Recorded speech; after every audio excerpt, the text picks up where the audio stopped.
जो दूसरी पढ़ने वाले हैं उसका नाम है इलेक्ट्रिकल साइनेप्स। इलेक्ट्रिकल साइनेप्स का नाम दे रहे हैं, ठीक है। As the name indicate, electrically यहां पर चार्ज जो है वो ज्यादा रैपिडली मूव करेगा as compare to this chemical synapse, ठीक है। अब इलेक्ट्रिकल साइनेप्स में अगर आप देखें तो सपोज हमारे पास ये जी एक अदद अगेन सपोज के एक्सोन है, ठीक है। दिस इज व्हाट एक्सोन, ठीक है। और वैसे ये जो है, ठीक है, ये हमारे पास क्या आ रहा है, व्हाट इज दैट, डेफिनेटली ये डेंड्राइट, ये डेंड्राइट आ गया। अब याद रखिएगा ये जो है ये यहाँ पे ये साइनेप्स बन रहा है, ठीक है। ये कितनी डिस्टेंस क्या कहलाएगा अगर आपसे क्वेश्चन किया जाए कि in electrical synapses, in electrical synapses, ठीक है जी, distance between axon and dendrites, axon and dendrite, obviously ये एक्सोन है और ये डेंड्राइट, ये जो बीच में गैप बन रहा है इस डिस्टेंस को कितना है जी, ऑप्शन इसको क्या कहते हैं, इज कॉल्ड डैश, क्या कहते हैं जी इसको, ऑप्शन ए साइनेप्स बोलेंगे, ऑप्शन बी आपको साइनेप्टिक क्लेफ्ट ही बोलेंगे, या फिर सी है आपके पास, आप इसको बोलेंगे जी गैप जंक्शन,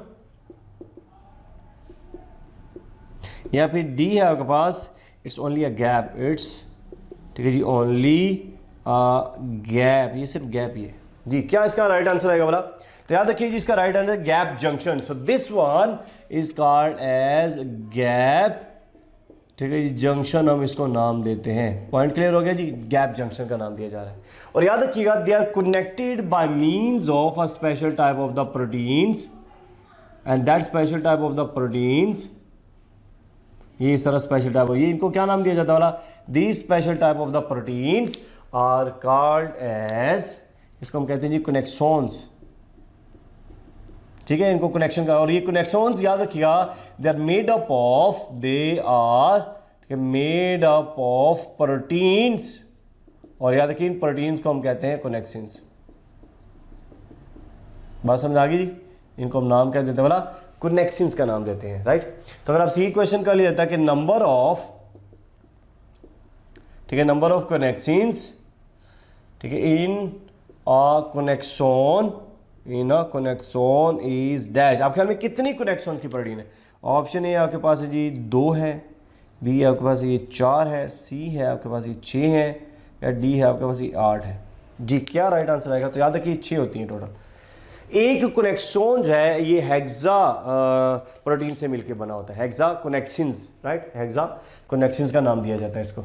और ये भी याद रखिएगा कि इसकी जो डायरेक्शन है, अच्छा चलिए बताइएगा इसका, अगर आपसे क्वेश्चन किया था कि गैप जंक्शन का डिस्टेंस कितना होता है, तो याद रखिएगा गैप जंक्शन का जो डिस्टेंस है दैट इज 0.2 नैनोमीटर, इसलिए ये ज्यादा रैपिड होता है, ठीक है। This is more rapid as compare to electrical synapse, so this is more rapid है नंबर 1। और ऑब्वियसली मोर रैपिड के बाद अगर आप देखें तो इसके अलावा याद रखिए found in CNS, found in CNS, ये CNS में पाए जाते हैं, ठीक है, CNS में ये मौजूद होते हैं इसके अंदर। और अगर आप देखें तो इसकी जो कंडक्शन है, कंडक्शन वाइज अगर आप देखें तो इसकी कंडक्शन बाई डायरेक्शन होती है, यानी इधर से इधर भी आ सकती हैं और इधर से इधर भी जा सकते हैं। इसको हम क्या बोलेंगे बोला, definitely this is called as, ठीक है जी, बाई डायरेक्शनल पार्ट होता है, ठीक है, बाई डायरेक्शनल होता है, by direct, by mean obviously 2 directional है, ठीक है, रैपिड है, बाई डायरेक्शनल है, फाउंड इन द CNS है, और ये सारी चीज़ें आप देख लें कि इसके अंदर पाई जा रही बोला, ओबीसी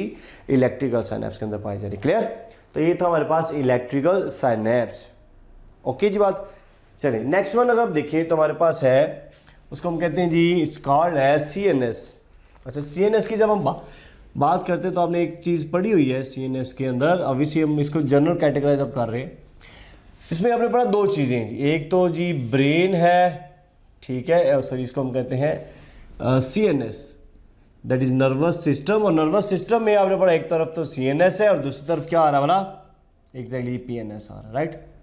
और जो CNS है आपने पढ़ा इसके अंदर फर्दर 2 पार्ट्स आ रहे हैं, एक को नाम क्या दिया जा रहा है वाला, ठीक है जी, ब्रेन का, और एक को आप नाम क्या देते हैं वाला, exactly it's called as a spinal cord, ठीक होगी बात। और PNS में भी आपने पढ़ा 2 चीज़ें हैं, एक हमारे पास ऑब्वियसली मोटर न्यूरॉन्स आ जाती हैं, ठीक है, मोटर न्यूरॉन्स, और दूसरी ऑब्वियसली क्या हमारा, ठीक है जी, सेंसरी न्यूरॉन्स आ जाते हैं। क्लियर होगी बात ही। अच्छा, ब्रेन और स्पाइनल कॉर्ड ऑब्वियसली हमारे पास। अब ब्रेन आपने पढ़ा, ब्रेन के अंदर फर्दर 3 पार्ट्स आ जाते हैं, right. This is 3 parts, that is obviously fore brain है, राइट, ऑब्वियसली मिड ब्रेन है, एंड देन आपने पढ़ा क्या चीज आ रही, बोला definitely it's a hind brain, hind brain I थी। और ऑब्वियसली इसके अंदर आपने पढ़ा फर्दर ये 2 कॉम्बिनेशन बनते हैं, कौन कौन से वाला, एक आपने पढ़ा somatic nervous system, somatic nervous system, और एक आपने पढ़ा ऑटोनोमिक नर्वस सिस्टम, ठीक है, ठीक है, नोमिक नर्वस सिस्टम। और सोमैटिक नर्वस सिस्टम आपको आइडिया है ये किसको कंट्रोल करेगा वाला, definitely it will control your voluntary actions, it will control your what, voluntary action, जितने भी वॉलंटरी एक्शन है उसको कंट्रोल करेगा। लेकिन जो ऑटोनोमिक नर्वस सिस्टम है आपने पढ़ा ये फर्दर अब 2 तरह से है, ये इनवॉलंटरी एक्शंस को कंट्रोल करता है, ठीक है, so it will control what, exactly जी, इनवॉलंटरी, ठीक है जी, एक्शंस को कंट्रोल करता है। बात समझ आ गई थी। और अभी इनवॉलंटरी एक्शन में अभी इसके पास 2 है, एक तो आपने पढ़ा सिंपैथेटिक नर्वस सिस्टम है, ठीक है, सिंपैथेटिक, ठीक है जी, नर्वस सिस्टम है, और एक ऑब्वियसली क्या वाला, पैरा, ठीक है, सिंपैथेटिक नर्वस सिस्टम आ गया, राइट। सिंपैथेटिक और पैरासिम्पैथेटिक नर्वस सिस्टम है। अब जो सिंपैथेटिक नर्वस सिस्टम है आपने पढ़ा ये किस में इन्वॉल्व होता है वाला, ऑब्वियसली दिस इज इन्वॉल्वड इन, ठीक है जी, इमरजेंसी सिचुएशन, इमरजेंसी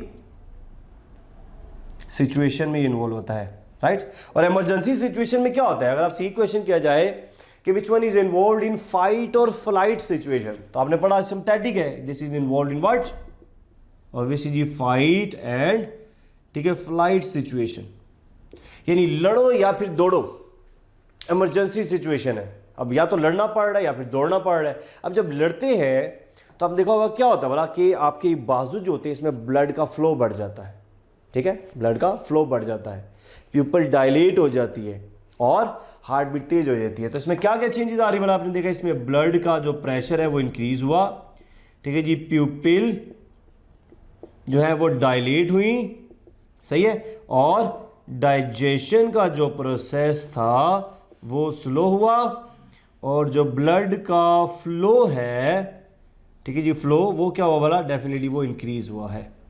सही होगी बात जी। ये केस कब है बोला, during emergency situations, is that okay.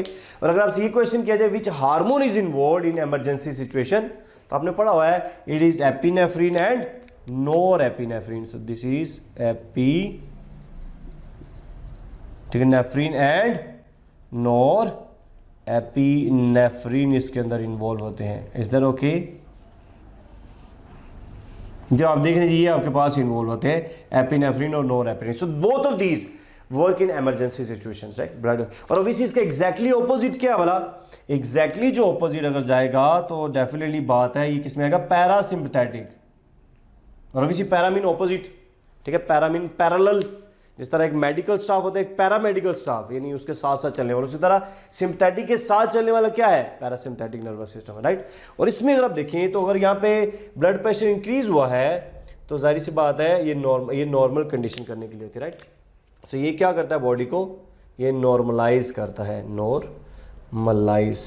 और इसमें क्या हो रहा है, अगर इसमें ब्लड प्रेशर इंक्रीज हो रहा है तो ऑब्वियसली इसमें ब्लड प्रेशर डाउन चला जाएगा, नॉर्मल हो जाएगा, ठीक है, नॉर्मल सिचुएशन में लेकर आए। और ये यहाँ पे अगर प्यूपिल डायलेट हो रही है तो यहाँ पर प्यूपिल क्या हो जाएगा बोला, ऑब्वियसली ये रिलैक्स सिचुएशन में आ जाएगा। और यहाँ पे अगर डाइजेशन डिक्रीज हुई है तो ऑब्वियसली यहाँ पर डाइजेशन जो है वो इंक्रीज होगी। और कैसे इंक्रीज होगी याद रखिएगा, यहाँ पे एक नर्व होती है उसको कहते हैं वेगस नर्व। कैसे हो रही है बोला, वेगस नर्व हम इसको कहते हैं, वेगस नर्व। और याद रखिएगा this is the 10th cranial nerve, this is, ठीक है जी, 10th क्रेनियल नर्व होती है। क्रेनियल नर्व आपने पढ़ा हुआ है कि जो आपके ब्रेन से निकलती है उसको क्रेनियल नर्व्स कहते हैं, right. To get 25,000 plus MCQs practice tests for FSC and MDCAT preparation, download Stars Academy e-learning app. Link is given in the description below and start your excellent preparation today.